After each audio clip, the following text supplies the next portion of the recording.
উপজেলা নির্বাচন ঘিরে কুষ্টিয়ায় সংঘাত বেড়েই চলছে। বিস্তারিত জানাতে কুষ্টিয়া থেকে সরাসরি যুক্ত হচ্ছেন সহকর্মী নাহিদ হাসান তিতাস। তিতাস, উপজেলা নির্বাচনকে কেন্দ্র করে কুষ্টিয়ায় এই মুহূর্তে কি পরিস্থিতি বিরাজ করছে, বিস্তারিত জানাবেন। ধন্যবাদ জুই। আসলে আপনি জানেন যে প্রথম ধাপে উপজেলা নির্বাচন অনুষ্ঠিত হবে ৮ মে। কুষ্টিয়াও তেমনি প্রথম ধাপে ২টি উপজেলা নির্বাচন অনুষ্ঠিত হবে এবং এই ৬ষ্ঠ উপজেলা নির্বাচন দ্বিতীয় ধাপে কুষ্টিয়ার ৪টি উপজেলা নির্বাচন অনুষ্ঠিত হবে ২১শে মে। অর্থাৎ এই যে উপজেলা নির্বাচনকে কেন্দ্র করে কিন্তু দ্বাদশ জাতীয় সংসদ নির্বাচনের পর থেকে যে শুরু হওয়া যে সংঘাত এবং নেতাকর্মীদের মধ্যে যে তৃণমূলের বিভেদ, সেই বিভেদটা কিন্তু উপজেলা নির্বাচনকে সামনে রেখে আরো প্রকাশ্য হয়েছে এবং অনেকটাই নেতাকর্মীদের মধ্যে অনেক নেতাকর্মী ক্ষুব্ধ হয়েছে। যেমন আমি যদি আপনাকে জানাই যে কেন্দ্রীয় যে সিদ্ধান্ত ছিল যে মন্ত্রী এমপি এবং প্রভাবশালী নেতাদের আত্মীয় স্বজনরা নির্বাচন থেকে সরে দাঁড়ানোর যে কথা ছিল, সেটাও কিন্তু কার্যকর হয়নি। বাংলাদেশ আওয়ামী লীগের যুগ্ম সাধারণ সম্পাদক মাহবুবুল আলম হানিফের চাচাতো ভাই আতাউর রহমান আতা, তিনি কিন্তু নির্বাচন করছেন, এখন প্রচারণা চালাচ্ছেন। এবং যদি আমি খোকসা উপজেলার কথা বলি, সেখানেও কিন্তু জেলা আওয়ামী লীগের সভাপতি সদরউদ্দিন খানের আপন ভাই রয়েছে রহিমউদ্দিন খান, তিনিও কিন্তু নির্বাচন প্রচারণা চালাচ্ছেন। অর্থাৎ আমরা বলতে পারি কেন্দ্র যে সিদ্ধান্তটি নিয়েছিল সেটা কিন্তু কোনো কার্যকর হয়নি।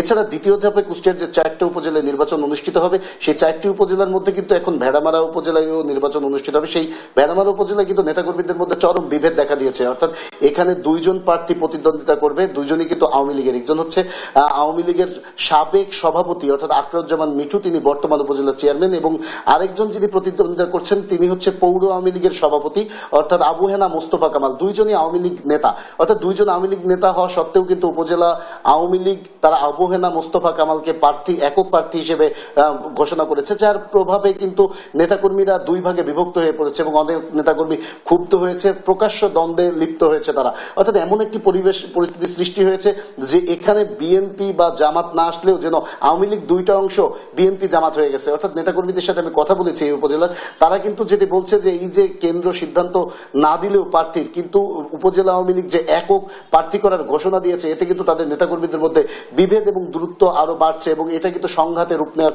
সম্ভাবনাই বেশি দেখা দিয়েছে। তারা বলছে যে এ ধরনের হঠকারী সিদ্ধান্তের কারণেই কিন্তু এই যে তৃণমূল যে আওয়ামী লীগের নেতাকর্মীরা, তাদের মধ্যে বিভেদ বাড়ছে এবং আওয়ামী লীগ কিন্তু ক্ষতিগ্রস্ত হচ্ছে। তবে এ বিষয়ে আমরা উপজেলা আওয়ামী লীগের ভেড়ামারা উপজেলা আওয়ামী লীগের নেতাদের সাথে কথা বলার চেষ্টা করেছিলাম, তারা কিন্তু কোনোভাবেই কথা বলতে রাজি নাই। তবে ব্যক্তিগতভাবে আমি কথা বলেছিলাম, তারা যেটা বলছে যে আসলে এ বিষয়ে কোনো মন্তব্য করতে রাজি নাই, ব্যক্তিগত পছন্দ থাকতেই পারে, আমরা কারোকে সাপোর্ট করতেই পারি, এইরকম কথাবার্তা বলছেন। তবে জেলা আওয়ামী লীগের সাধারণ সম্পাদকের সাথে আমি কথা বলেছি, জেলা আওয়ামী লীগের সাধারণ সম্পাদক যেটি বলছে যে আসলে কেন্দ্র যে নির্দেশনা দিয়েছে উপজেলা নির্বাচনকে সামনে রেখে, এই নির্দেশনার বাইরে যাওয়ার কিন্তু কোনো সুযোগ নেই নেতাকর্মীদের। তাই তিনি বলছেন যে আসলে যেভাবে কেন্দ্র নির্দেশ দিয়েছে সেভাবে কিন্তু তারা নির্বাচন করবে। তবে আমরা দেখেছি যে আসলে এই উপজেলা নির্বাচনকে কেন্দ্র করে কিন্তু কুষ্টিয়ায় তৃণমূল যে আওয়ামী লীগের নেতাকর্মীদের, তারা কিন্তু দুই ভাগে বিভক্ত হয়ে পড়েছে। অর্থাৎ সবাই এখানে আওয়ামী লীগের প্রার্থী হওয়ার কারণে কিন্তু এই দ্বন্দ্ব, বিভেদ এবং হানাহানিটা কিন্তু বাড়ার সংখ্যা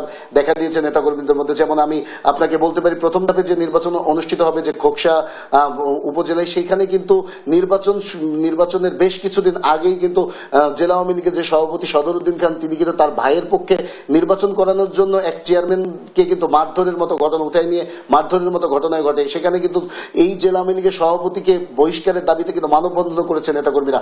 এমনই প্রত্যেকটা উপজেলায় কিন্তু একই অবস্থা। অর্থাৎ এখানে এমপি, মন্ত্রী এবং প্রভাবশালী নেতাদের যারা আত্মীয় স্বজন রয়েছে, তারা কিন্তু নির্বাচনে দাঁড়ানোর কারণে কিন্তু নেতাকর্মীদের মধ্যে একটা বিভেদ সৃষ্টি হয়েছে এবং আওয়ামী লীগই দ্বন্দ্বের সৃষ্টি হয়েছে। তাই সর্বশেষ আমি বলতে পারি যে দ্বাদশ জাতীয় সংসদ নির্বাচনের পর থেকে কুষ্টিয়ায় যে সংঘাত, সহিংসতা এবং নেতাকর্মীদের মধ্যে যে বিভেদের সৃষ্টি হয়েছে, উপজেলা নির্বাচনকে সামনে রেখে কিন্তু সেই বিভেদ আরো বাড়ার সংখ্যা দেখা দিয়েছে। এই ছিল কুষ্টিয়া থেকে উপজেলা নির্বাচন নিয়ে আমার কাছে সর্বশেষ খবর। জয়, ধন্যবাদ জানাচ্ছি আপনাকে। দর্শক, কুষ্টিয়া থেকে যুক্ত ছিলেন সহকর্মী নাহিদ হাসান তিতাস।